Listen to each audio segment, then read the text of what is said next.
Chapter 1 of The Iron Heel by Jack London. My Eagle. The soft summer wind stirs the redwoods, and wild water ripples sweet cadences over its mossy stones. There are butterflies in the sunshine, and from everywhere arises the drowsy hum of bees. It is so quiet and peaceful, and I sit here and ponder, and am restless. It is the quiet that makes me restless. It seems unreal. All the world is quiet, but it is the quiet before the storm. I strain my ears and all my senses for some betrayal of that impending storm. Oh, that it may not be premature, that it may not be premature. The second revolt was largely the work of Ernest Everhard, though he cooperated, of course, with the European leaders. The capture and secret execution of Everhard was the great event of the spring of 1932 A.D. Yet so thoroughly had he prepared for the revolt that his fellow conspirators were able, with little confusion or delay, to carry out his plans. It was after Everhard's execution that his wife went to Wake Robin Lodge, a small bungalow in the Sonoma Hills of California. Small wonder that I am restless. I think, and I cannot cease from thinking. I have been in the thick of life so long that I am oppressed by the peace and quiet, and I cannot forbear from dwelling upon that mad maelstrom of death and destruction so soon to burst forth. In my ears are the cries of the stricken, and I can see, as I have seen in the past, all the marring and mangling of the sweet, beautiful flesh, and the souls torn with violence from proud bodies and hurled to God. Thus do we poor humans attain our ends, striving through carnage and destruction to bring lasting peace and happiness upon the earth. Without doubt, she here refers to the Chicago Commune. And then I am lonely. When I do not think of what is to come, I think of what has been and is no more. My eagle, beating with tireless wings the void, soaring toward what was ever his sun, the flaming ideal of human freedom. I cannot sit idly by and wait the great event that is his making, though he is not here to see. He devoted all the years of his manhood to it, and for it he gave his life. It is his handiwork. He made it. With all respect to Avis Everhard, it must be pointed out that Everhard was but one of many able leaders who planned the second revolt, and we, today, looking back across the centuries, can safely say that even had he lived, the second revolt would not have been less calamitous in its outcome than it was. And so it is in this anxious time of waiting that I shall write of my husband. There is much light that I alone of all persons living can throw upon his character, and so noble a character cannot be blazoned forth too brightly. His was a great soul, and when my love grows unselfish, my chiefest regret is that he is not here to witness tomorrow's dawn. We cannot fail. He has built too stoutly and too surely for that. Woe to the iron heel. Soon shall it be thrust back from off prostrate humanity. When the word goes forth, the labor hosts of all the world shall rise. There has been nothing like it in the history of the world. The solidarity of labor is assured, and for the first time will there be an international revolution, wide as the world is wide. The second revolt was truly international. It was a colossal plan, too colossal to be wrought by the genius of one man alone. Labor in all the oligarchies of the world was prepared to rise at the signal. Germany, Italy, France, and all Australasia were labor countries, socialist states. They were ready to lend aid to the revolution. Gallantly they did, and it was for this reason when the second revolt was crushed that they too were crushed by the united oligarchies of the world, their socialist governments being replaced by oligarchical governments. You see, I am full of what is impending. I have lived it day and night, utterly and for so long that it is ever present in my mind. For that matter, I cannot think of my husband without thinking of it. He was the soul of it, and how can I possibly separate the two in thought? As I have said, there is much light that I alone can throw upon his character. It is well known that he toiled hard for liberty and suffered sore. How hard he toiled and how greatly he suffered I well know, for I have been with him during these 20 anxious years, and I know his patience, his untiring effort, his infinite devotion to the cause for which only 2 months agone he laid down his life. I shall try to write simply, and to tell here how Ernest Everhard entered my life, how I first met him, how he grew until I became a part of him, and the tremendous changes he wrought in my life. In this way, may you look at him through my eyes and learn him as I learned him, in all save the things too secret and sweet for me to tell. It was in February 1912 that I first met him, when, as a guest of my father's at dinner, he came to our house in Berkeley. I cannot say that my very first impression of him was favorable. He was one of many at dinner, and in the drawing-room where we gathered and waited for all to arrive, he made a rather incongruous appearance. It was preacher's night, as my father privately called it, and Ernest was certainly out of place in the midst of the churchmen. John Cunningham, Avis Everhard's father, was a professor at the State University at Berkeley, California. His chosen field was physics, and in addition he did much original research and was greatly distinguished as a scientist. His chief contribution to science was his studies of the electron and his monumental work on the identification of matter and energy, wherein he established beyond cavil and for all time that the ultimate unit of matter and the ultimate unit of force were identical. This idea had been earlier advanced but not demonstrated by Sir Oliver Lodge and other students in the field of radioactivity. In the first place, his clothes did not fit him. He wore a ready-made suit of dark cloth that was ill-adjusted to his body. In fact, no ready-made suit of clothes ever could fit his body.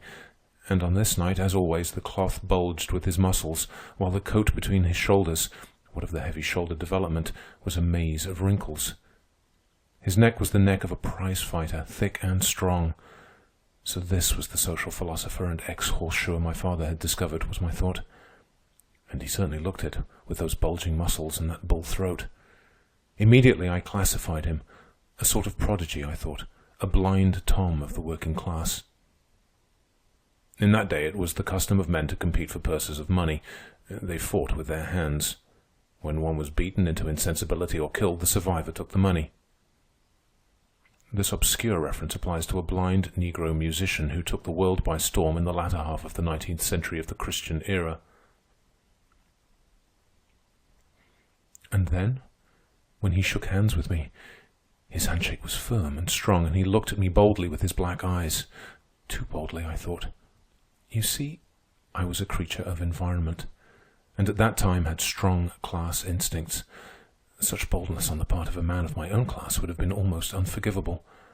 I know that I could not avoid dropping my eyes, and I was quite relieved when I passed him on and turned to greet Bishop Morehouse, a favorite of mine, a sweet and serious man of middle age, Christ-like in appearance and goodness, and a scholar as well.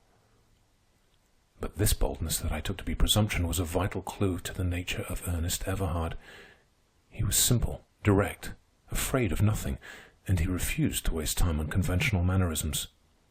"You pleased me," he explained long afterward, "and why should I not fill my eyes with that which pleases me?" I have said that he was afraid of nothing. He was a natural aristocrat, and this in spite of the fact that he was in the camp of the non-aristocrats. He was a superman, a blonde beast such as Nietzsche has described, and in addition he was aflame with democracy. Friedrich Nietzsche, the mad philosopher of the 19th century of the Christian era, who caught wild glimpses of truth, but who, before he was done, reasoned himself around the great circle of human thought and off into madness. In the interest of meeting the other guests, and what of my unfavorable impression, I forgot all about the working-class philosopher, though once or twice at table I noticed him, especially the twinkle in his eye as he listened to the talk first of one minister and then of another. He has humor, I thought, that I almost forgave him his clothes.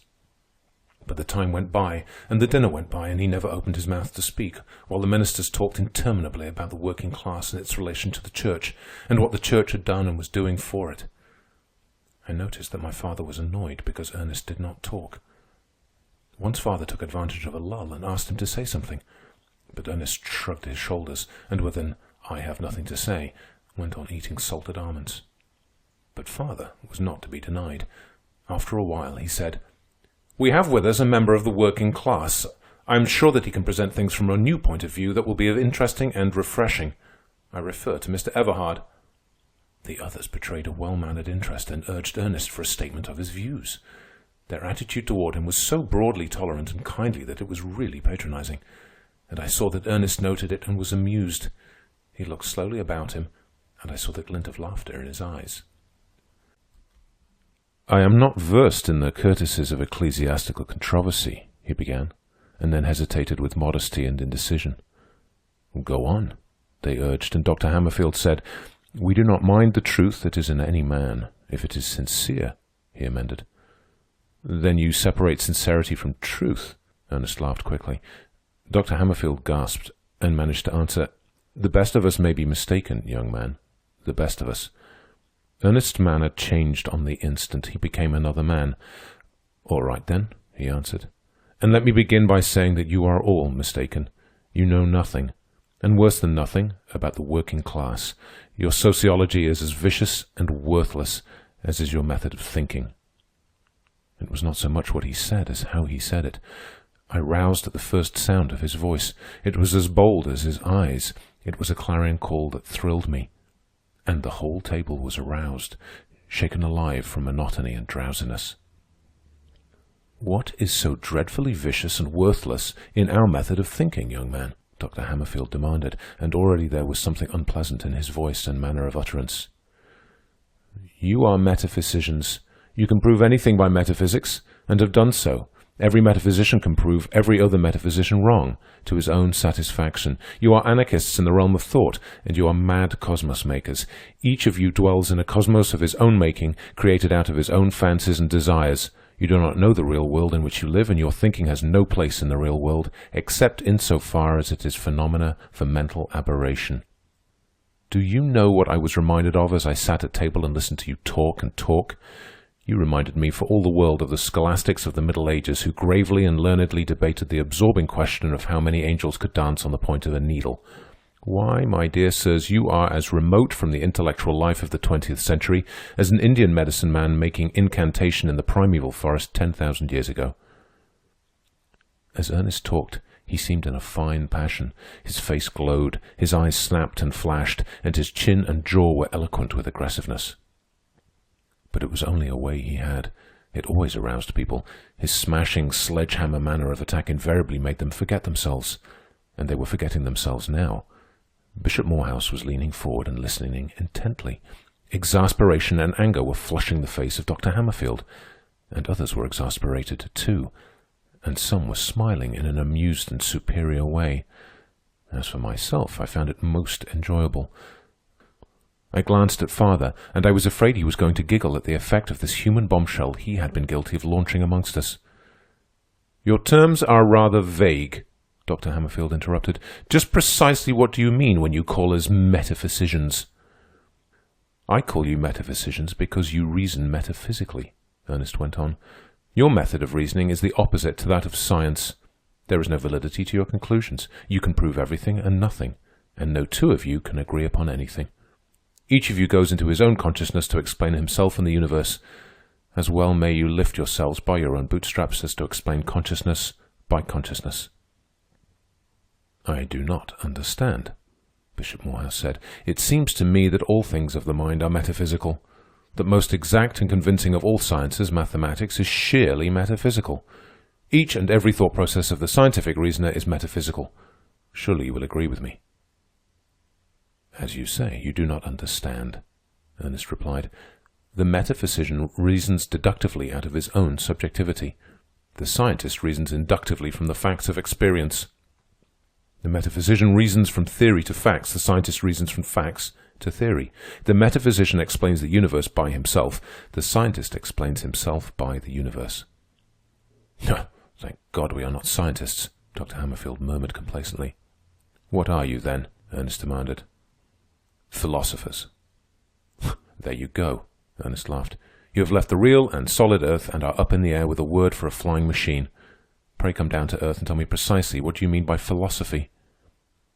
"Philosophy is—" Dr. Hammerfield paused and cleared his throat. "Something that cannot be defined comprehensively except to such minds and temperaments as are philosophical. The narrow scientist with his nose in the test tube cannot understand philosophy." Ernest ignored the thrust. It was always his way to turn the point back upon an opponent, and he did it now with a beaming brotherliness of face and utterance. "Then you will undoubtedly understand the definition I shall now make of philosophy. But before I make it, I shall challenge you to point out error in it or to remain a silent metaphysician." Philosophy is merely the widest science of all. Its reasoning method is the same as that of any particular science and of all particular sciences. And by that same method of reasoning, the inductive method, philosophy fuses all particular sciences into one great science. As Spencer says, the data of any particular science are partially unified knowledge. Philosophy unifies a knowledge that is contributed by all the sciences. Philosophy is the science of science, the master science, if you please. How do you like my definition? Very creditable. Very creditable, Dr. Hammerfield muttered lamely. But Ernest was merciless. Remember, he warned, my definition is fatal to metaphysics. If you do not now point out a flaw in my definition, you are disqualified later on from advancing metaphysical arguments. You must go through life seeking that flaw and remaining metaphysically silent until you have found it. Ernest waited. The silence was painful. Dr. Hammerfield was pained. He was also puzzled. Ernest's sledgehammer attack disconcerted him. He was not used to the simple and direct method of controversy. He looked appealingly around the table, but no one answered for him. I caught father grinning into his napkin. There is another way of disqualifying the metaphysicians, Ernest said, when he had rendered Dr. Hammerfield's discomfiture complete. Judge them by their works. What have they done for mankind beyond the spinning of airy fancies and the mistaking of their own shadows for gods? They have added to the gaiety of mankind, I grant, but what tangible good have they wrought for mankind? They philosophized, if you will pardon my misuse of the word, about the heart as the seat of the emotions, while the scientists were formulating the circulation of the blood. They declaimed about famine and pestilence as being scourges of God, while the scientists were building granaries and draining cities. They builded gods in their own shapes and out of their own desires, while the scientists were building roads and bridges. They were describing the Earth as the center of the universe, while the scientists were discovering America and probing space for the stars and the laws of the stars. In short, the metaphysicians have done nothing, absolutely nothing for mankind. Step by step, before the advance of science, they have been driven back. As fast as the ascertained facts of science have overthrown their subjective explanation of things, they have made their new subjective explanations of things, including explanations of the latest ascertained facts. And this, I doubt not, they will go on doing to the end of time. Gentlemen, a metaphysician is a medicine man. The difference between you and the Eskimo who makes a fur-clad, blubber-eating god is merely a difference of several thousand years of ascertained facts. That is all. Yet the thought of Aristotle ruled Europe for 12 centuries, Dr. Ballingford announced pompously, and Aristotle was a metaphysician. Dr. Ballingford glanced around the table and was rewarded by nods and smiles of approval. Your illustration is most unfortunate, Ernest replied. You refer to a very dark period in human history. In fact, we call that period the Dark Ages. A period wherein science was raped by the metaphysicians, wherein physics became a search for the philosopher's stone, wherein chemistry became alchemy and astronomy became astrology. Sorry, the domination of Aristotle's thought. Dr. Ballingford looked pained. Then he brightened up and said, Granted this horrible picture you have drawn, yet you must confess that metaphysics was inherently potent insofar as it drew humanity out of this dark period and on into the illumination of the succeeding centuries. Metaphysics had nothing to do with it, Ernest retorted. What? Dr. Hammerfield cried. It was not the thinking and the speculation that led to the voyages of discovery? Ah, my dear sir, Ernest smiled. I thought you were disqualified. You have not yet picked out the flaw in my definition of philosophy. You are now on an unsubstantial basis. But it is the way of the metaphysicians, and I forgive you. No, I repeat, metaphysics had nothing to do with it. Bread and butter, silks and jewels, dollars and cents, and incidentally the closing up of the overland trade routes to India, were the things that caused the voyages of discovery. With the fall of Constantinople in 1453, the Turks blocked the way of the caravans to India. The traders of Europe had to find another route.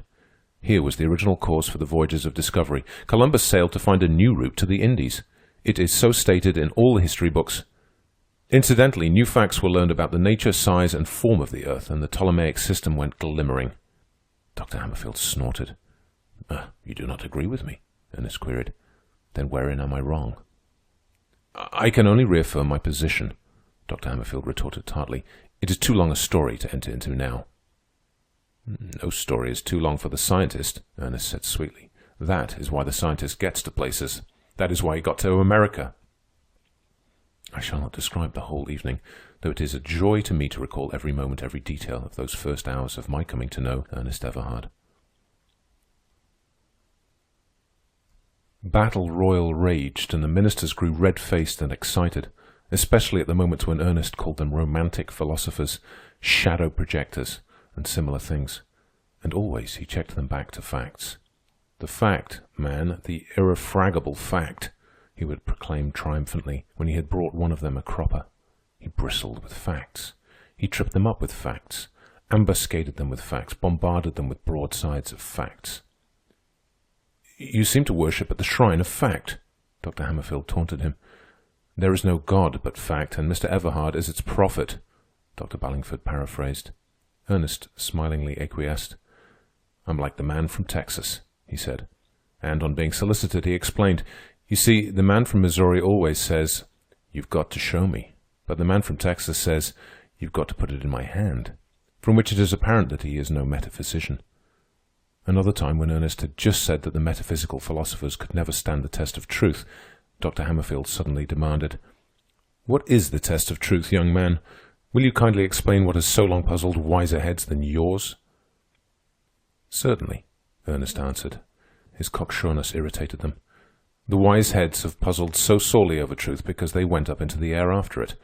Had they remained on the solid earth, they would have found it easily enough.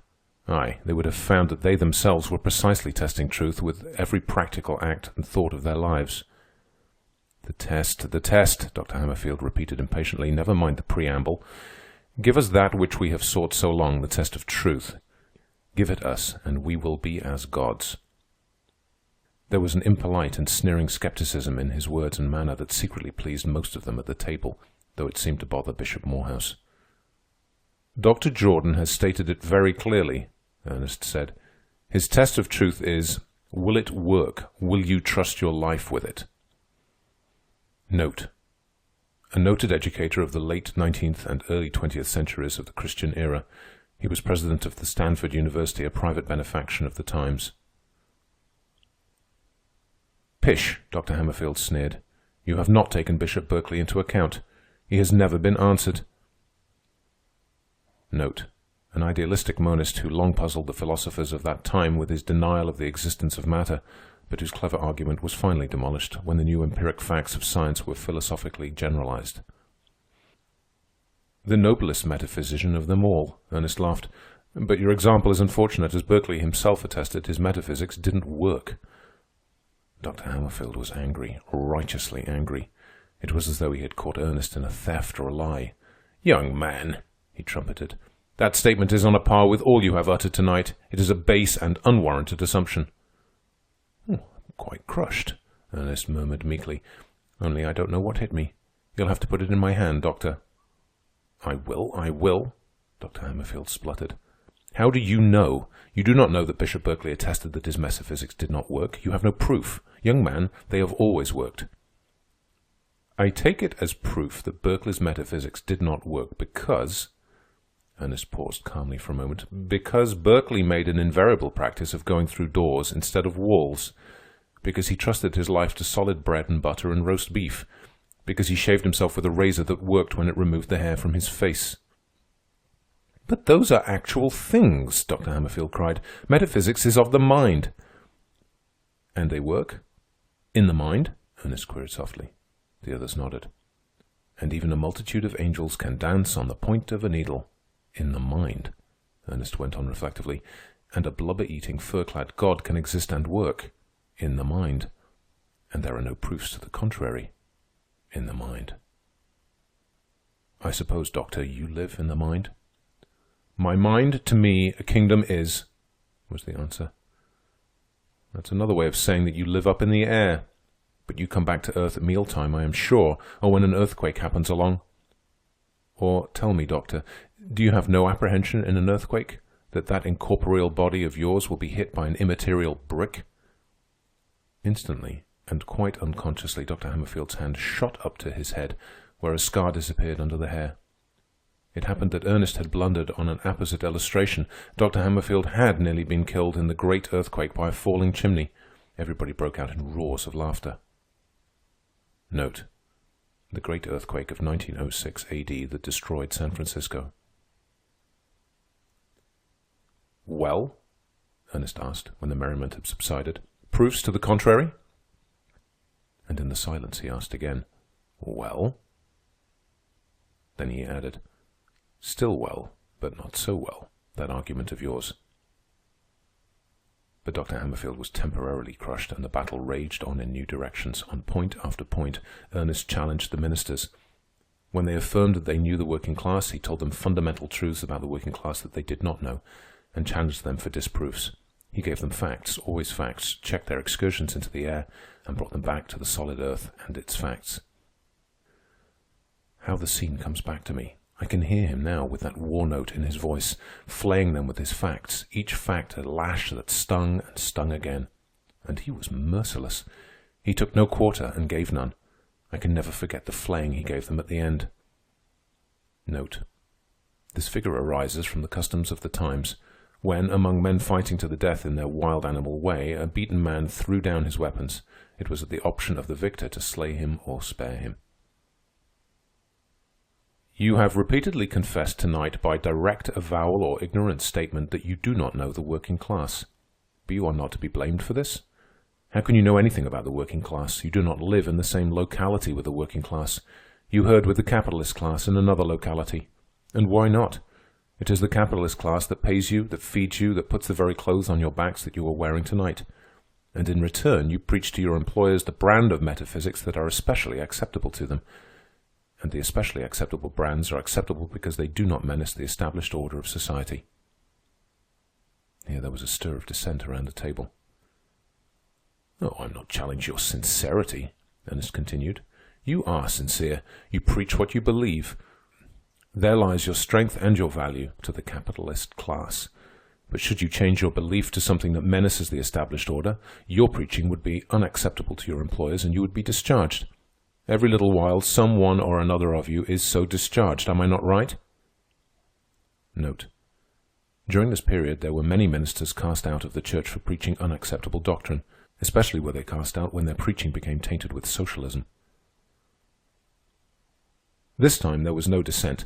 They sat dumbly acquiescent, with the exception of Dr. Hammerfield, who said, "It is when their thinking is wrong that they are asked to resign."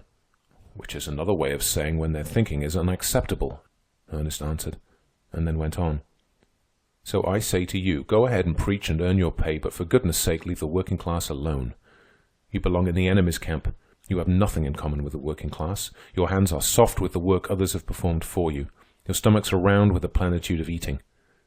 Here Dr. Ballingford winced, and every eye glanced at his prodigious girth. It was said he had not seen his own feet in years. "And your minds are filled with doctrines that are buttresses of the established order. You are as much mercenaries, sincere mercenaries, I grant, as were the men of the Swiss Guard. Be true to your salt and your hire. Guard with your preaching the interests of your employers, but do not come down to the working class and serve as false leaders. You cannot honestly be in the two camps at once. The working class has done without you. Believe me, the working class will continue to do without you. And, furthermore, the working class can do better without you than with you."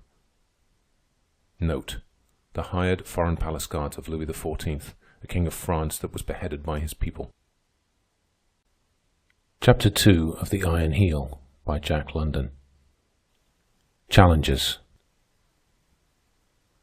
After the guests had gone, father threw himself into a chair and gave vent to roars of gargantuan laughter. Not since the death of my mother had I known him to laugh so heartily.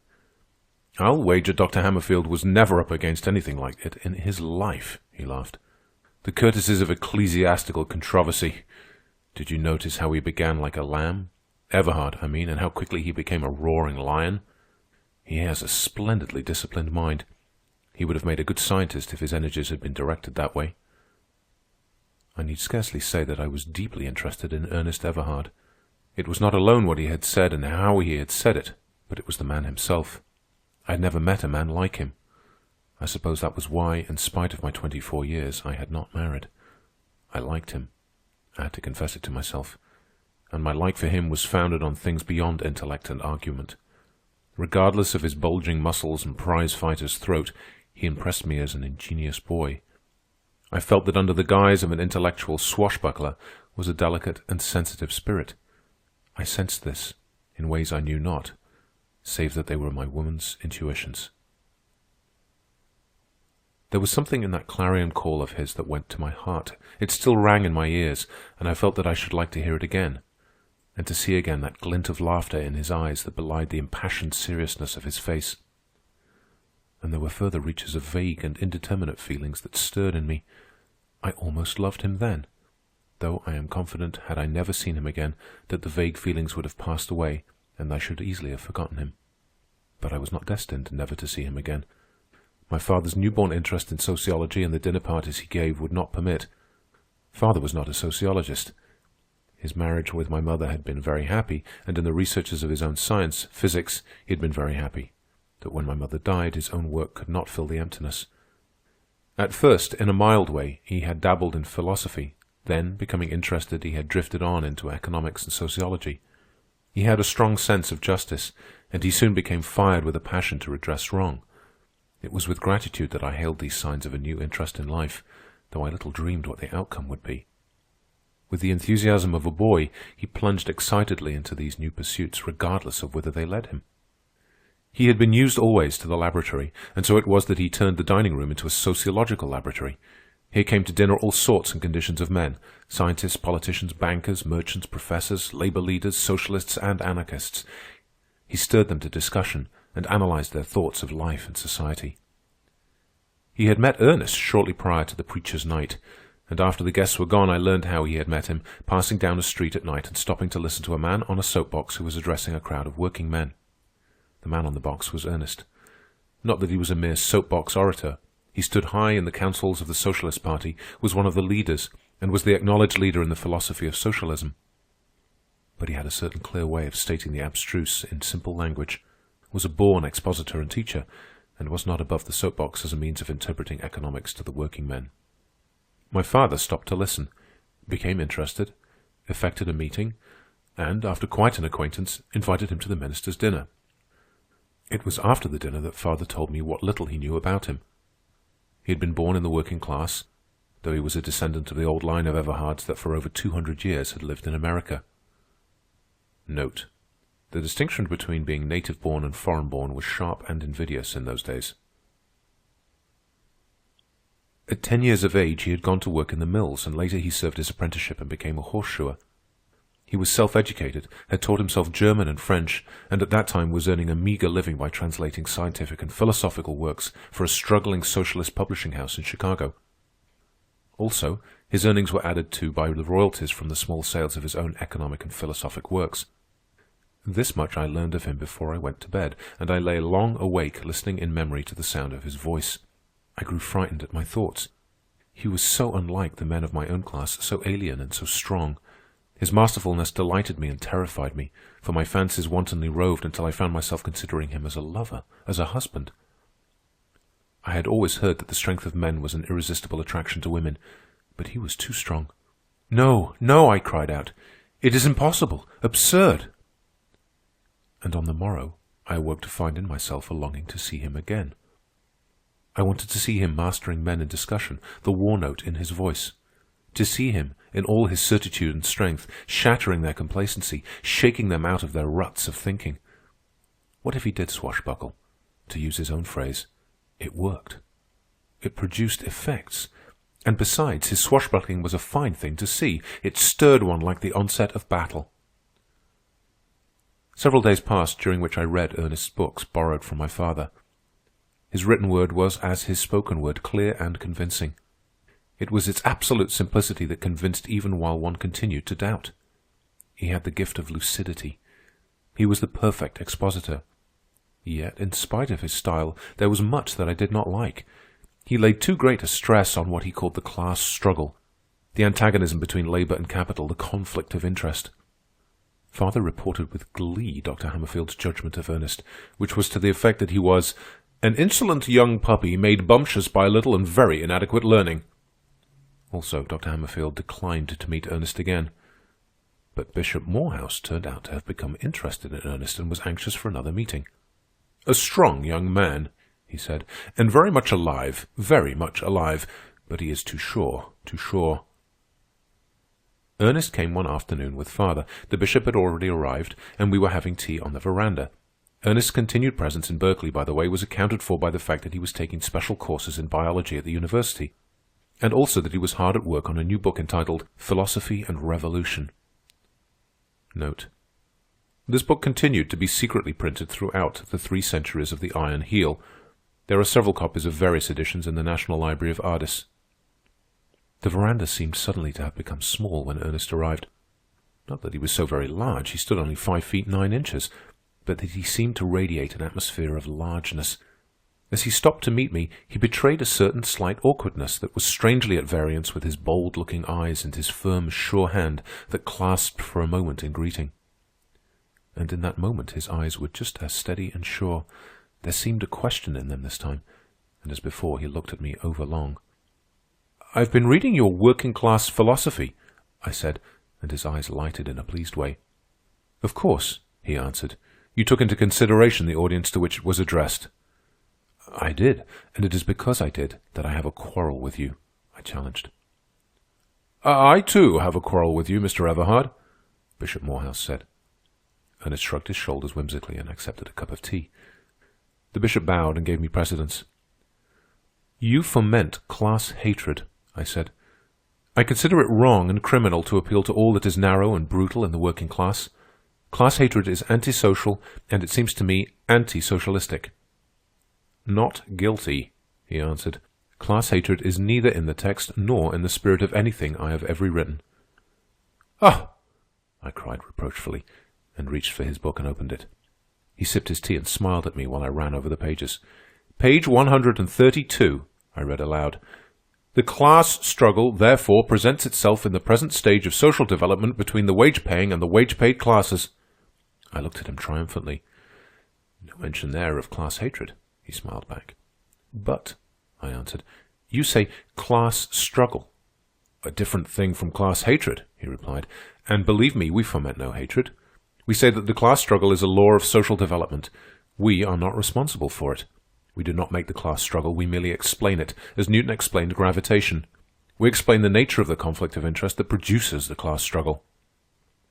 "But there should be no conflict of interest," I cried. "I agree with you heartily," he answered.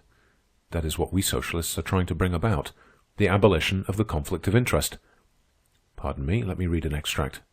He took his book and turned back several pages. "Page 126.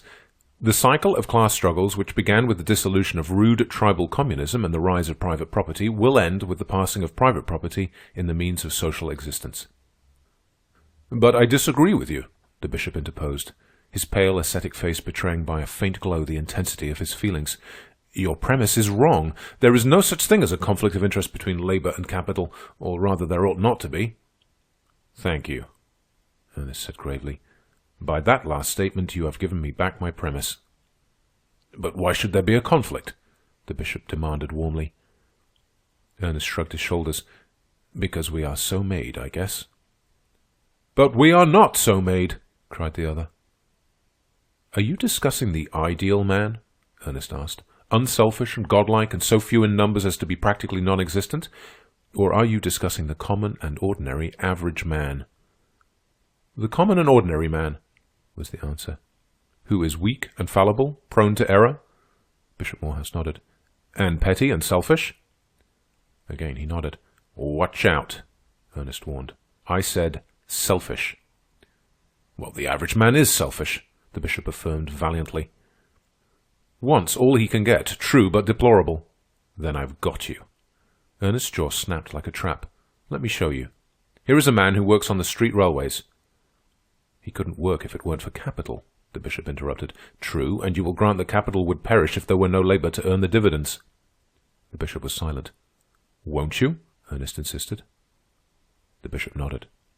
"Then our statements cancel each other," Ernest said in a matter-of-fact tone. "And we are where we were. Now to begin again. The working men on the street railway furnish the labor. The stockholders furnish the capital. By the joint effort of the working men and the capital, money is earned." Note: in those days, groups of predatory individuals controlled all the means of transportation, and for the use of same levied toll upon the public. "Very good," the bishop interposed, "and there is no reason that the division should not be amicable." "You have already forgotten what we had agreed upon," Ernest replied. "We agreed that the average man is selfish. He is the man that is. You have gone up in the air and are arranging a division between the kind of men that ought to be, but are not. But to return to the earth, the working man, being selfish, wants all he can get in the division. The capitalist, being selfish, wants all he can get in the division. When there is only so much of the same thing, and when two men want all they can get out of the same thing, there is a conflict of interest between labor and capital. And it is an irreconcilable conflict. As long as working men and capitalists exist, they will continue to quarrel over the division. If you were in San Francisco this afternoon, you'd have to walk. There isn't a streetcar running." "Another strike?" the bishop queried with alarm. Note: these quarrels were very common in those irrational and anarchic times. Sometimes the laborers refused to work. Sometimes the capitalists refused to let the laborers work. In the violence and turbulence of such disagreements, much property was destroyed and many lives lost. All this is inconceivable to us, as inconceivable as another custom of that time, namely the habit the men of the lower classes had of breaking the furniture when they quarreled with their wives. Yes, they're quarreling over the division of the earnings of the street railways. Bishop Morehouse became excited.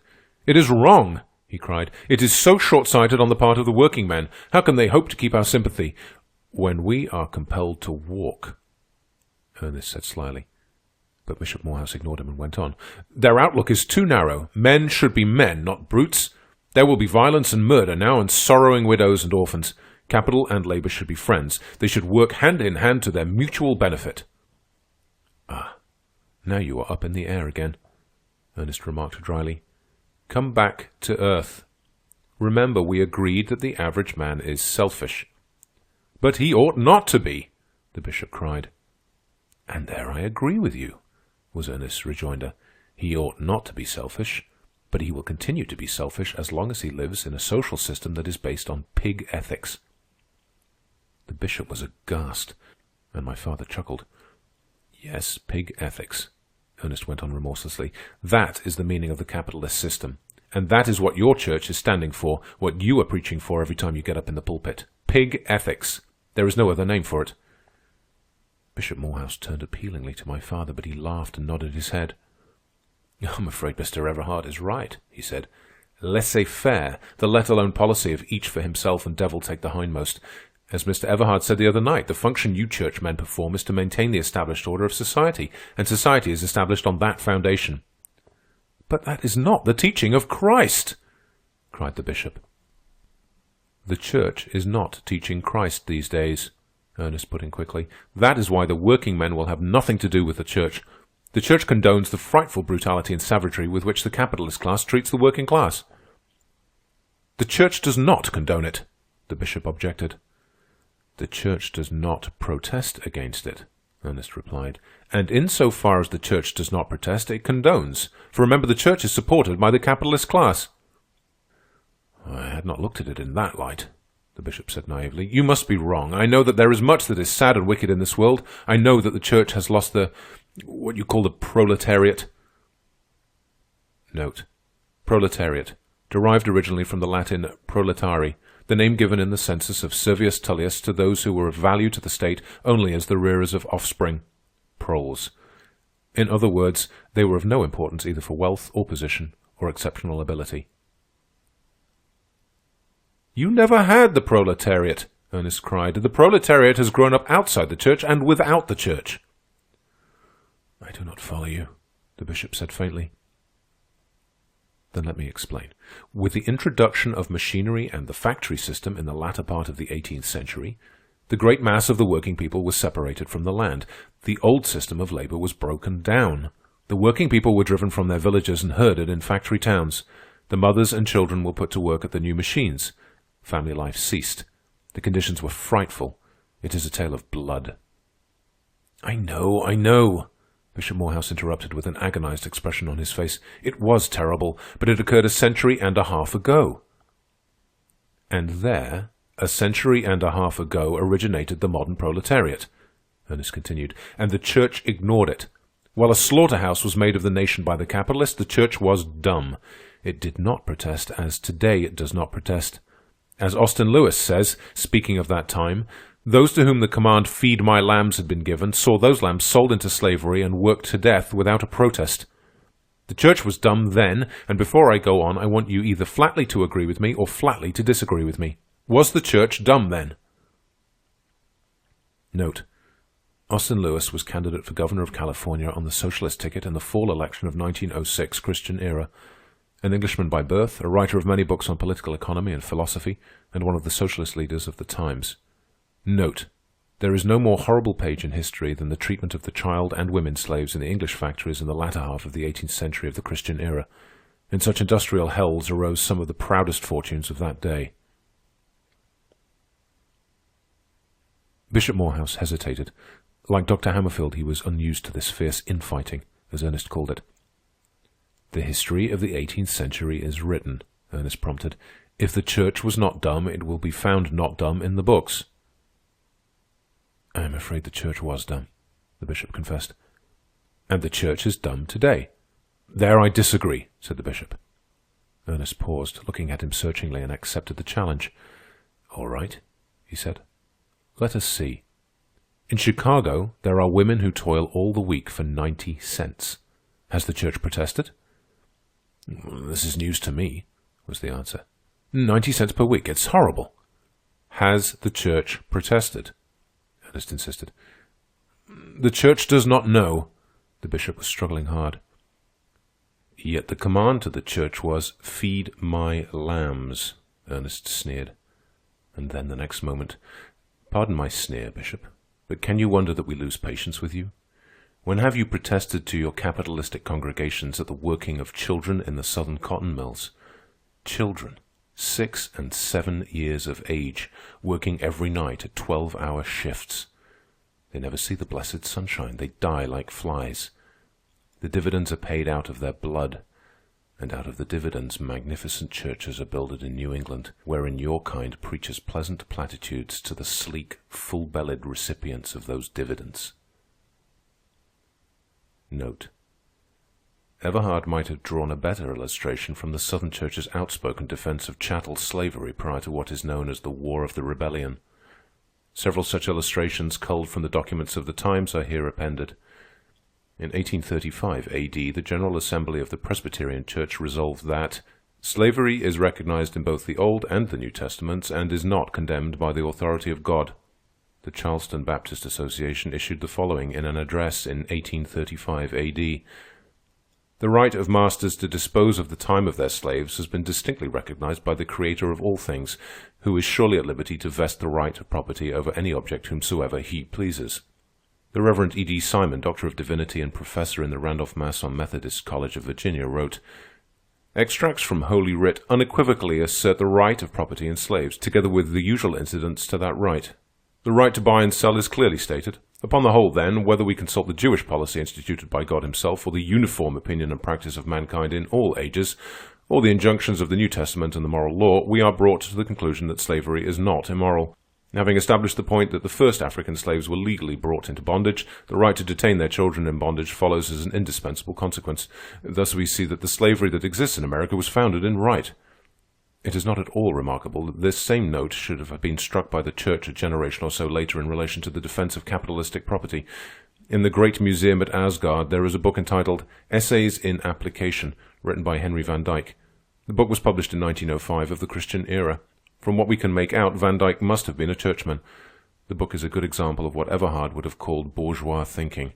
Note the similarity between the utterance of the Charleston Baptist Association quoted above and the following utterance of Van Dyke 70 years later. "The Bible teaches that God owns the world. He distributes to every man according to his own good pleasure, conformably to general laws." "I did not know," the bishop murmured faintly. His face was pale, and he seemed suffering from nausea. "Then you have not protested?" The bishop shook his head. "Then the church is dumb today, as it was in the 18th century?" The bishop was silent, and for once Ernest forbore to press the point. "And do not forget, whenever a churchman does protest, that he is discharged." "I hardly think that is fair," was the objection. "Will you protest?" Ernest demanded. Show me evils such as you mention in our own community, and I will protest." "I'll show you," Ernest said quietly. "I am at your disposal. I will take you on a journey through hell." "And I shall protest." The bishop strained himself in his chair, and over his gentle face spread the harshness of the warrior. "The church shall not be dumb." "You will be discharged," was the warning. "I shall prove the contrary," was the retort. "I shall prove, if what you say is so, that the church has erred through ignorance. And, furthermore, I hold that whatever is horrible in industrial society is due to the ignorance of the capitalist class. It will mend all that is wrong as soon as it receives the message, and this message it shall be the duty of the church to deliver." Ernest laughed. He laughed brutally, and I was driven to the bishop's defense. "Remember," I said, "you see but one side of the shield. There is much good in us, though you give us credit for no good at all. Bishop Morehouse is right. The industrial wrong, terrible as you say it is due to ignorance. The divisions of society have become too widely separated." "The wild Indian is not so brutal and savage as the capitalist class," he answered. And in that moment I hated him. "You do not know us," I answered. "We are not brutal and savage." "Prove it," he challenged. "How can I prove it to you?" I was growing angry. He shook his head. "I do not ask you to prove it to me. I ask you to prove it to yourself." "I know," I said. "You know nothing," was his rude reply. There, children," Father said soothingly. "I don't care," I began indignantly, but Ernest interrupted. "I understand you have money, or your father has, which is the same thing, money invested in the Sierra Mills." "What has that to do with it?" I cried. "Nothing much," he began slowly, "except that the gown you wear is stained with blood. The food you eat is a bloody stew. The blood of little children and of strong men is dripping from your very roof beams. I can close my eyes now and hear it drip, drop, all about me." And suiting the action to the words, he closed his eyes and leaned back in his chair. I burst into tears of mortification and hurt vanity. I had never been so brutally treated in my life. Both the bishop and my father were embarrassed and perturbed. They tried to lead the conversation away into easier channels, but Ernest opened his eyes, looked at me, and waved them aside. His mouth was stern and his eyes too, and in the latter there was no glint of laughter. What he was about to say, what terrible castigation he was going to give me, I never knew. For at that moment a man, passing along the sidewalk, stopped and glanced in at us. He was a large man, poorly dressed, and on his back was a great load of rattan and bamboo stands, chairs, and screens. He looked at the house as if debating whether or not he should come in and try to sell some of his wares. "That man's name is Jackson," Ernest said. "With that strong body of his, he should be at work and not peddling," I answered curtly. Note: in that day there were many thousands of these poor merchants called peddlers. They carried their whole stock in trade from door to door. It was a most wasteful expenditure of energy. Distribution was as confused and irrational as the whole general system of society. "Notice the sleeve of his left arm," Ernest said gently. I looked and saw that the sleeve was empty. "It was some of the blood from that arm that I heard dripping from your roof beams," Ernest said with continued gentleness. "He lost his arm in the Sierra Mills, and like a broken-down horse, you turned him out on the highway to die. When I say you, I mean the superintendent and the officials that you and the other stockholders pay to manage the mills for you. It was an accident. It was caused by his trying to save the company a few dollars. The toothed drum of the picker caught his arm. He might have let the small flint that he saw in the teeth go through. It would have smashed out a double row of spikes, but he reached for the flint, and his arm was picked and clawed to shreds from the fingertips to the shoulder. It was at night. The mills were working overtime. They paid a fat dividend that quarter. Jackson had been working many hours, and his muscles had lost their resiliency and snap. They made his movements a bit slow. That was why the machine caught him. He had a wife and 3 children." "And what did the company do for him?" I asked. "Nothing.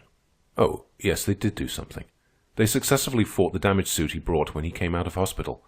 The company employs very efficient lawyers, you know." "You have not told the whole story," I said with conviction, "or else you do not know the whole story. Maybe the man was insolent." "Insolent! Ha, His laughter was Mephistophelian. "Great God! Insolent! And with his arm chewed off! Nevertheless, he was a meek and lowly servant, and there is no record of his having been insolent." "But the courts," I urged. "The case would not have been decided against him had there been no more to the affair than you have mentioned." "Colonel Ingram is leading counsel for the company. He is a shrewd lawyer." Ernest looked at me intently for a moment and then went on. "I'll tell you what you do, Miss Cunningham. You investigate Jackson's case." "I had already determined to," I said coldly. "All right." He beamed good-naturedly. "And I'll tell you where to find him. But I tremble for you when I think of all you are to prove by Jackson's arm." And so it came about that both the bishop and I accepted Ernest's challenges. They went away together, leaving me smarting with a sense of injustice that had been done to me and my class. The man was a beast. I hated him then, and consoled myself with the thought that his behavior was what was to be expected from a man of the working class. Chapter 3 of The Iron Heel by Jack London. Jackson's Arm. Little did I dream the fateful part Jackson's arm was to play in my life. Jackson himself did not impress me when I hunted him out. I found him in a crazy, ramshackle house down near the bay on the edge of the marsh. Pools of stagnant water stood around the house, their surfaces covered with a green and putrid-looking scum, while the stench that arose from them was intolerable. Note: ramshackle. An adjective descriptive of ruined and dilapidated houses in which great numbers of the working people found shelter in those days. They invariably paid rent, and, considering the value of such houses, enormous rent to the landlords. I found Jackson the meek and lowly man he had been described. He was making some sort of rattan work, and he toiled on stolidly while I talked with him. But in spite of his meekness and lowliness, I fancied I caught the first note of a nascent bitterness in him when he said, "They might have given me a job as watchman anyway." Note: in those days, thievery was incredibly prevalent. Everybody stole property from everybody else. The lords of society stole legally or else legalized their stealing, while the poorer classes stole illegally. Nothing was safe unless guarded. Enormous numbers of men were employed as watchmen to protect property. The houses of the well-to-do were a combination of safe deposit vault and fortress. The appropriation of the personal belongings of others by our own children of today is looked upon as a rudimentary survival of the theft characteristic that in those early times was universal. I got little out of him. He struck me as stupid, and yet the deftness with which he worked with his one hand seemed to belie his stupidity. This suggested an idea to me. "How did you happen to get your arm caught in the machine?" I asked. He looked at me in a slow and pondering way and shook his head. "I don't know. It just happened." "Carelessness?" I prompted. "No," he answered. "I ain't for calling it that. I was working overtime, and I guess I was tired out some. I worked 17 years in them mills, and I've took notice that most of the accidents happens just before whistle blow.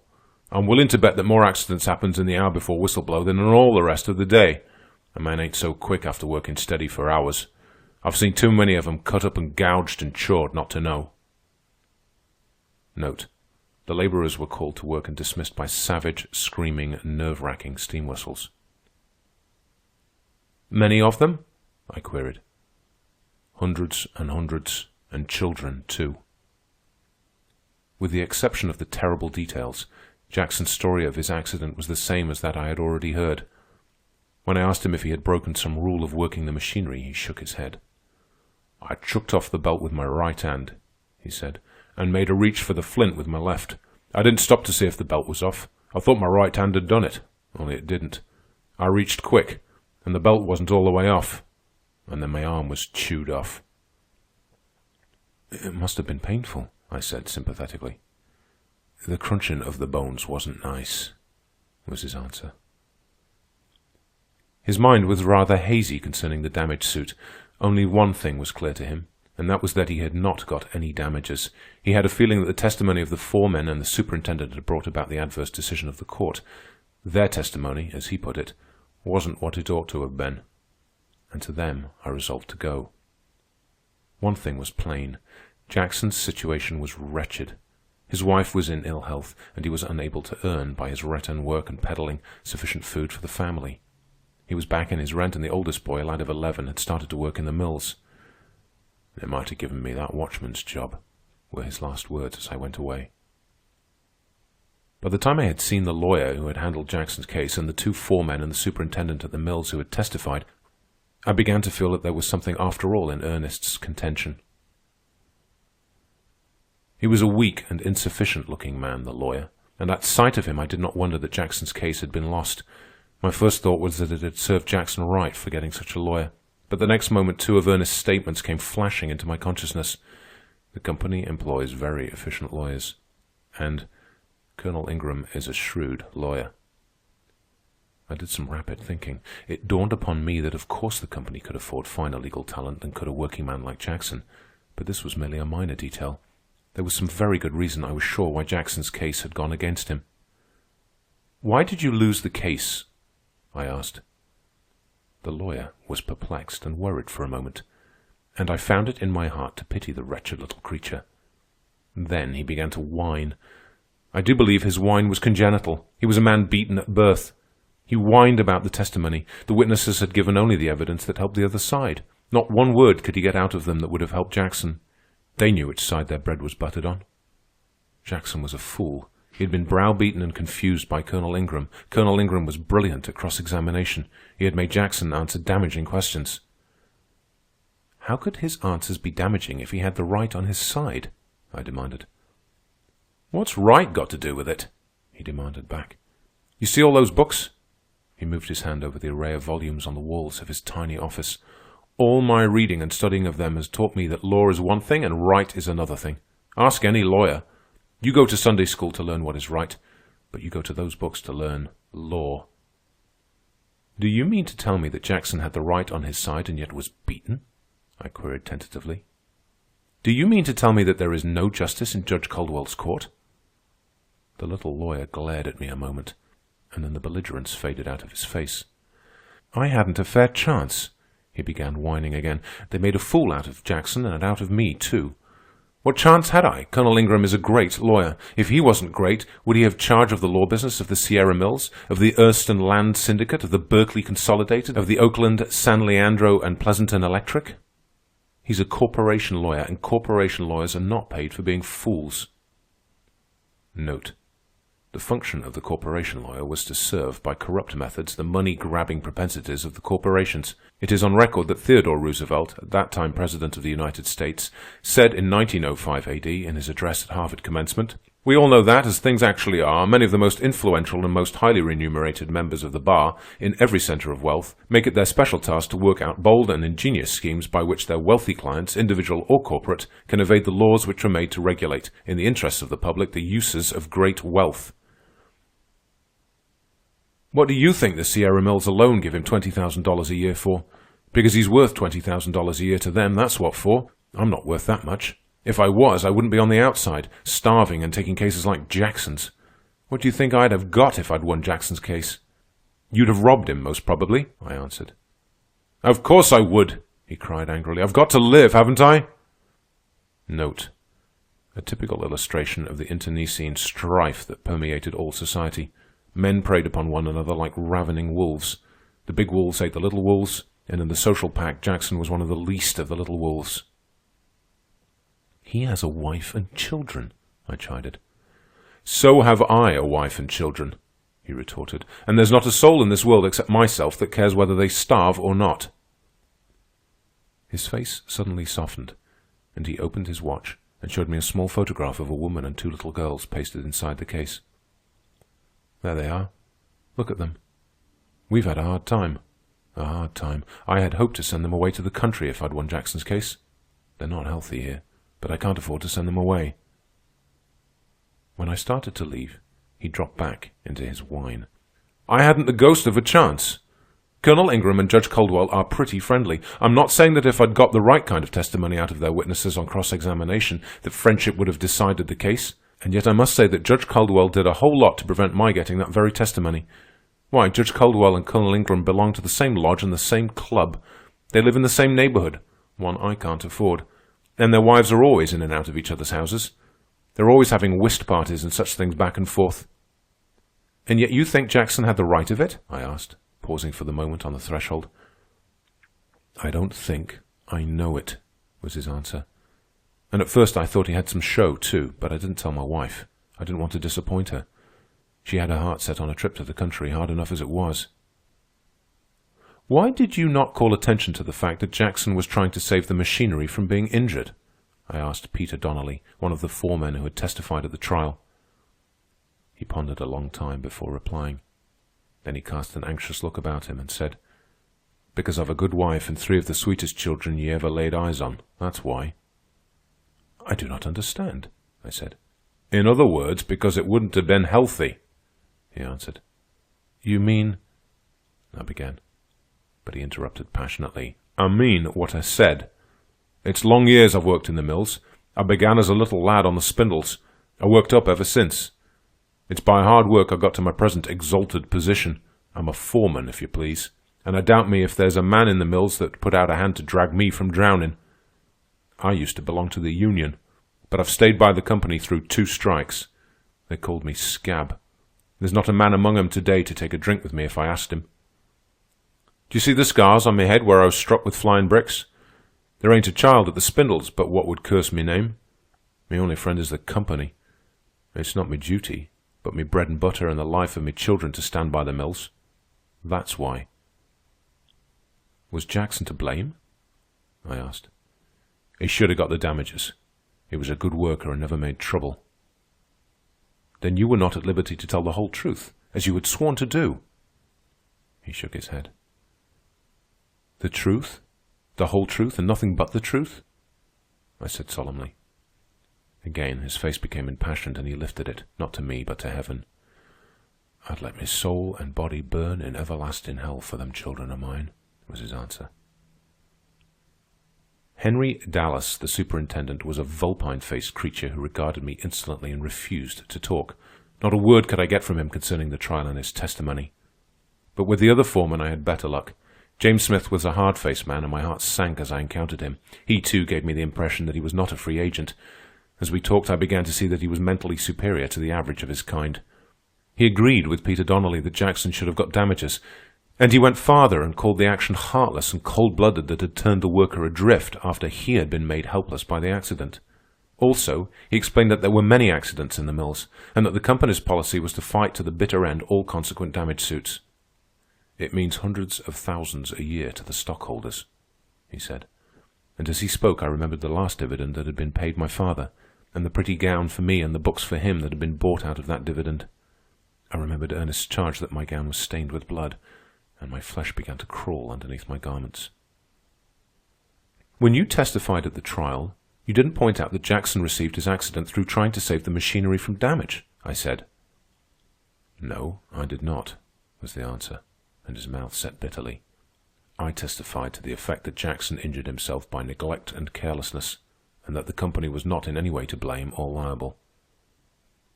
"Was it carelessness?" I asked. "Call it that, or anything you want to call it. The fact is, a man gets tired after he's been working for hours." I was becoming interested in the man. He certainly was of a superior kind. "You are better educated than most working men," I said. "I went through high school," he replied. "I worked my way through doing janitor work. I wanted to go through the university, but my father died, and I came to work in the mills." "I wanted to become a naturalist," he explained shyly, as though confessing a weakness. "I love animals, but I came to work in the mills. When I was promoted to foreman, I got married. Then the family came, and, well, I wasn't my own boss anymore." "What do you mean by that?"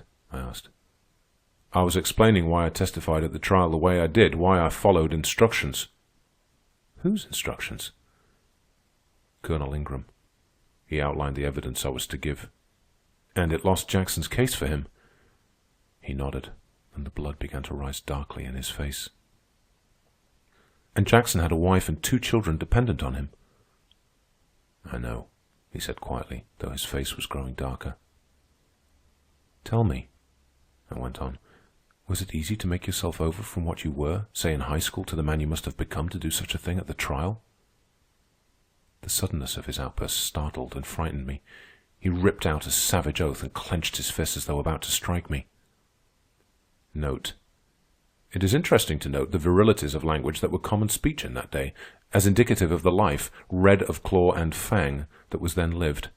Reference is here made, of course, not to the oath of Smith, but to the verb ripped used by Avis Everhard. "I beg your pardon," he said the next moment. "No, it was not easy. And now I guess you can go away. You've got all you wanted out of me, but let me tell you this before you go. It won't do you any good to repeat anything I've said. I'll deny it, and there are no witnesses. I'll deny every word of it. And if I have to, I'll do it under oath on the witness stand." After my interview with Smith, I went to my father's office in the chemistry building and there encountered Ernest. It was quite unexpected, but he met me with his bold eyes and firm handclasp, and with that curious blend of his awkwardness and ease. It was as though our last stormy meeting was forgotten, but I was not in the mood to have it forgotten. "I have been looking up Jackson's case," I said abruptly. He was all interested attention, and waited for me to go on, though I could see in his eyes the certitude that my convictions had been shaken. "He seems to have been badly treated," I confessed. I think some of his blood is dripping from our roof beams." "Of course," he answered. "If Jackson and all his fellows were treated mercifully, the dividends would not be so large." "I shall never be able to take pleasure in pretty gowns again," I added. I felt humble and contrite, and was aware of a sweet feeling that Ernest was a sort of father-confessor. Then, as ever after, his strength appealed to me. It seemed to radiate a promise of peace and protection. "Nor will you be able to take pleasure in sackcloth," he said gravely. "There are the jute mills, you know, and the same thing goes on there. It goes on everywhere. Our boasted civilization is based upon blood, soaked in blood, and neither you nor I nor any of us can escape the scarlet stain." "The men you talked with, who were they?" I told him all that had taken place. "And not one of them was a free agent," he said. "They were all tied to the merciless industrial machine, and the pathos of it and the tragedy is that they are tied by their heartstrings. Their children, always the young life that is their instinct to protect. This instinct is stronger than any ethic they possess.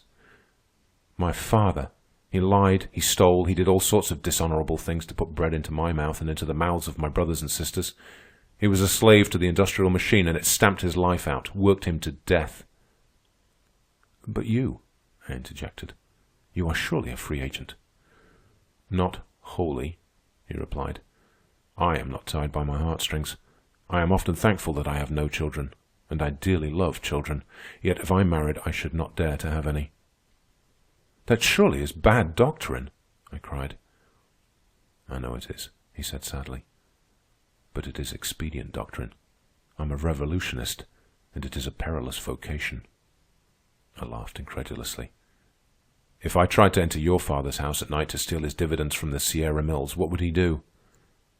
"He sleeps with a revolver on the stand by the bed," I answered. "He would most probably shoot you." "And if I and a few others should lead 1.5 million men into the houses of all the well-to-do, there would be a great deal of shooting, wouldn't there?" Note: this reference is to the socialist vote cast in the United States in 1910. The rise of this vote clearly indicates the swift growth of the Party of Revolution. Its voting strength in the United States in 1888 was 2,068. In 1902, 127,713. In 1904, 435,040. In 1908, 1,108,427. And in 1910, 1,688,211. "Yes, but you're not going to do that," I objected. "It is precisely what I'm doing.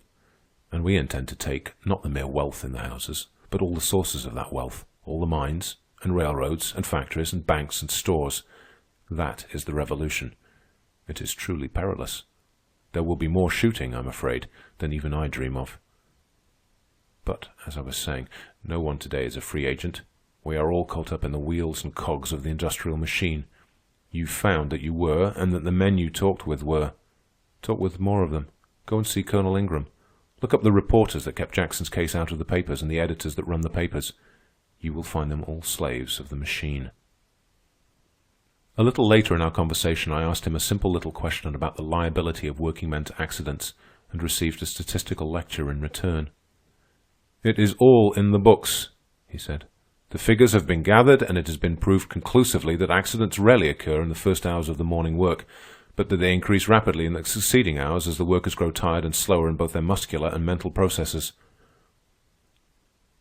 Why, do you know that your father has 3 times as many chances for safety of life and limb than has a working man?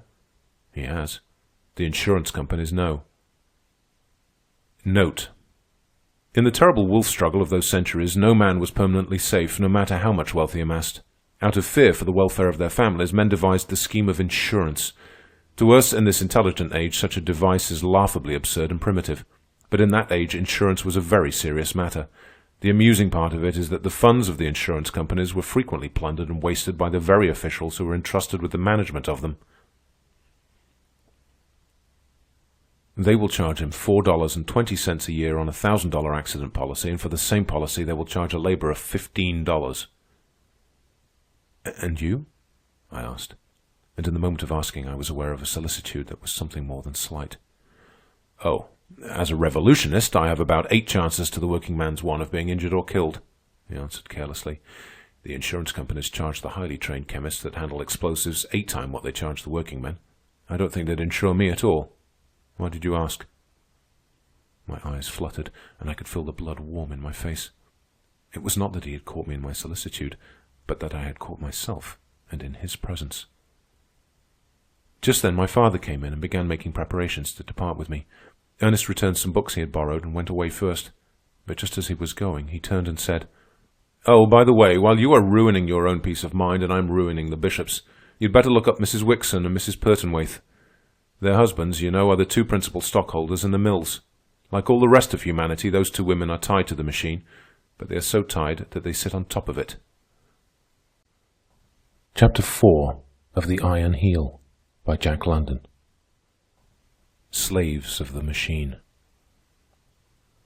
The more I thought of Jackson's arm, the more shaken I was. I was confronted by the concrete. For the first time I was seeing life.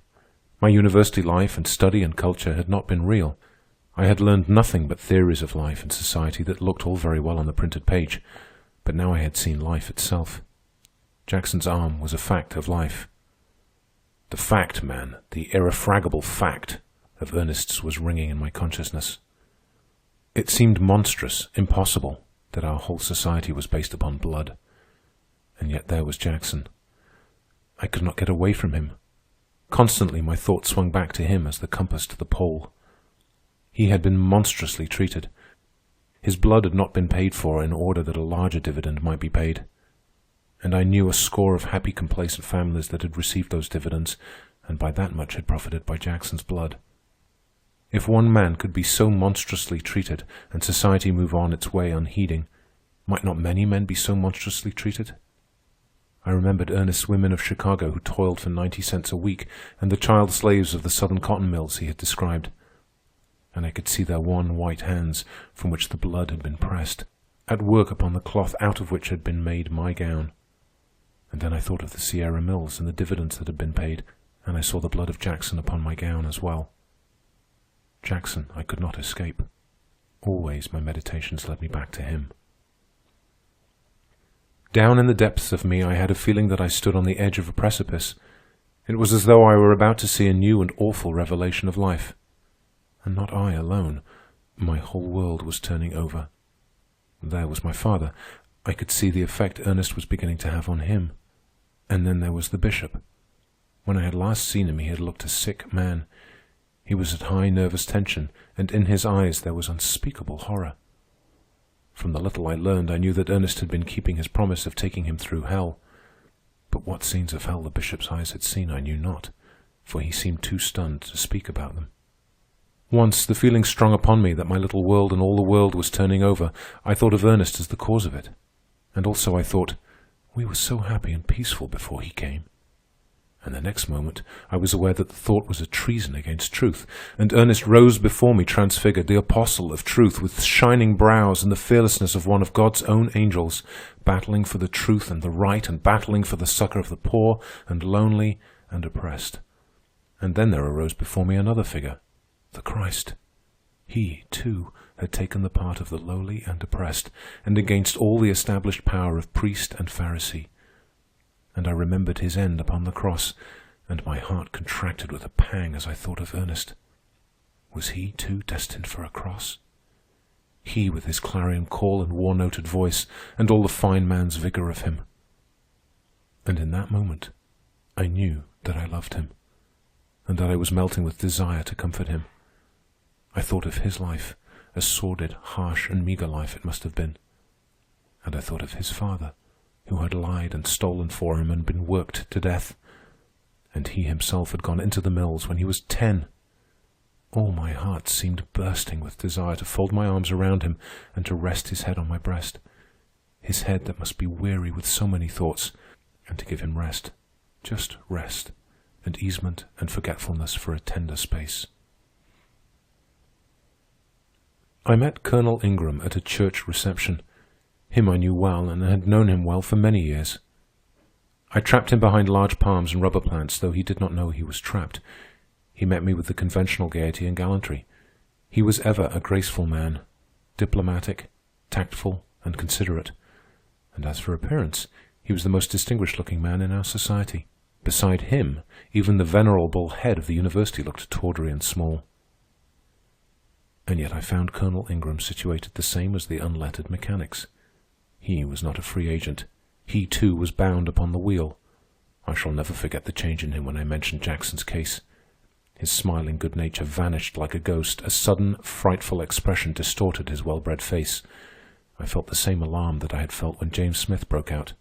But Colonel Ingram did not curse. That was the slight difference that was left between the working man and him. He was framed as a wit, but he had no wit now, and unconsciously, this way and that he glanced for avenues of escape, but he was trapped amid the palms and rubber trees. Oh, he was sick of the sound of Jackson's name. Why had I brought the matter up? He did not relish my joke. It was poor taste on my part and very inconsiderate. Did I not know that in his profession personal feelings did not count? He left his personal feelings at home when he went down to the office. At the office he had only professional feelings. Should Jackson have received damages? I asked. Certainly, he answered. That is, personally, I have a feeling that he should. But that has nothing to do with the legal aspects of the case. He was getting his scattered wits slightly in hand. Tell me, has right anything to do with the law? I asked. You have used the wrong initial consonant, he smiled in answer.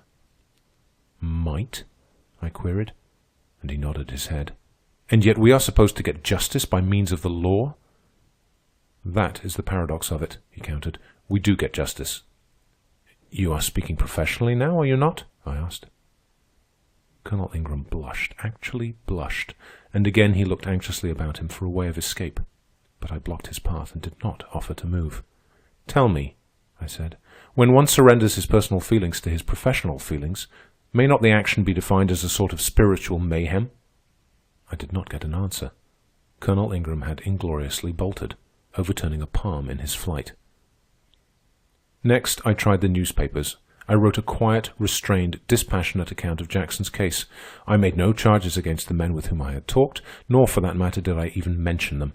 I gave the actual facts of the case, the long years Jackson had worked in the mills, his effort to save the machinery from damage and the consequent accident, and his own present wretched and starving condition. The 3 local newspapers rejected my communication, likewise did the 2 weeklies. I got hold of Percy Layton. He was a graduate of the university, had gone in for journalism, and was then serving his apprenticeship as reporter on the most influential of the 3 newspapers. He smiled when I asked him the reason the newspapers suppressed all mention of Jackson or his case. Editorial policy, he said. We have nothing to do with that. It's up to the editors. But why is it policy? I asked. We're all solid with the corporations. If you paid advertising rates, you couldn't get any such matter into the papers. A man who tried to smuggle it in would lose his job. You couldn't get it in if you paid 10 times the regular advertising rates. How about your own policy? I questioned. It would seem your function is to twist truth at the command of your employers, who, in turn, obey the behests of the corporations. I haven't anything to do with that. He looked uncomfortable for the moment and then brightened as he saw his way out. I, myself, do not write untruthful things. I keep square all right with my own conscience. Of course, there's lots that's repugnant in the course of the day's work, but then you see that's all part of the day's work. He wound up boyishly. Yet you expect to sit at an editor's desk someday and conduct a policy? I'll be case-hardened by that time, was his reply. Since you are not yet case-hardened, tell me what you think right now about the general editorial policy. I don't think, he answered quickly. One can't kick over the ropes if he's going to succeed in journalism. I've learned that much at any rate. And he nodded his young head sagely. But the right? I persisted. Oh, you don't understand the game. Of course it's all right, because it comes out all right, don't you see? Delightfully vague, I murmured. But my heart was aching for the youth of him. I felt that I must either scream or burst into tears. I was beginning to see through the appearances of the society in which I had always lived, and to find the frightful realities that were beneath. There seemed a tacit conspiracy against Jackson, and I was aware of a thrill of sympathy for the whining lawyer who had ingloriously fought his case. But this tacit conspiracy grew large. Not alone was it aimed against Jackson. It was aimed against every working man who was maimed in the mills. And if against every man in the mills, why not against every man in all the other factories and mills?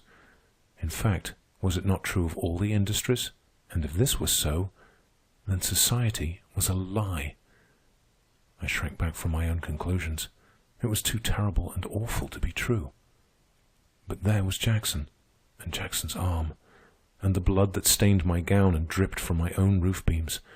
And there were many Jacksons, hundreds of them in the mills alone, as Jackson himself had said. Jackson I could not escape.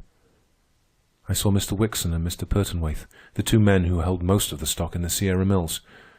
But I could not shake them as I had shaken the mechanics in their employ. I discovered that they had an ethic superior to that of the rest of society. It was what I may call the aristocratic ethic, or the master ethic. Note: before Avis Everhard was born, John Stuart Mill, in his essay On Liberty, wrote, "Wherever there is an ascendant class, a large portion of the morality emanates from its class interests and its class feelings of superiority." They talked in large ways of policy, and they identified policy and right, and to me they talked in fatherly ways, patronizing my youth and inexperience. They were the most hopeless of all I had encountered in my quest. They believed absolutely that their conduct was right. There was no question about it, no discussion. They were convinced that they were the saviors of society, and that it was they who had made happiness for the many, and they drew pathetic pictures of what would be the sufferings of the working class were it not for the employment that they and they alone, by their wisdom, provided for it. Fresh from these two masters, I met Ernest and related my experience. He looked at me with a pleased expression and said, "Really, this is fine. You are beginning to dig truth for yourself. It is your own empirical generalization, and it is correct. No man in the industrial machine is a free will agent except the large capitalist, and he isn't, if you'll pardon the Irishism." Note: verbal contradictions, called bulls, were long an amiable weakness of the ancient Irish. You see, the masters are quite sure that they are right in what they are doing. That is the crowning absurdity of the whole situation. They are so tied by their human nature that they can't do a thing unless they think it is right. They must have a sanction for their acts. When they want to do a thing, in business of course, they must wait till there arises in their brains somehow a religious or ethical or scientific or philosophic concept that the thing is right. And then they go ahead and do it, unwitting that one of the weaknesses of the human mind is that the wish is parent to the thought. No matter what they want to do, the sanction always comes. They are superficial casuists. They are Jesuitical. They even see their way to doing wrong that right may come of it. One of the pleasant and axiomatic fictions they have created is that they are superior to the rest of mankind in wisdom and efficiency. Therefrom comes their sanction to manage the bread and butter of the rest of mankind. They have even resurrected the theory of the divine right of kings, commercial kings in their case. Note: the newspapers in 1902 of that era credited the president of the Anthracite Coal Trust, George F. Baer, with the enunciation of the following principle: "The rights and interests of the laboring man will be protected by the Christian men to whom God, in his infinite wisdom, has given the property interests of the country." The weakness in their position lies in that they are merely businessmen. They are not philosophers. They are not biologists nor sociologists. If they were, of course, all would be well. A businessman who was also a biologist and a sociologist would know approximately the right thing to do for humanity. But outside the realm of business, these men are stupid. They know only business. They do not know mankind nor society, and yet they set themselves up as arbiters of the fates of the hungry millions and all the other millions thrown in. History some day will have an excruciating laugh at their expense. I was not surprised when I had my talk out with Mrs. Wickson and Mrs. Pertonwaithe.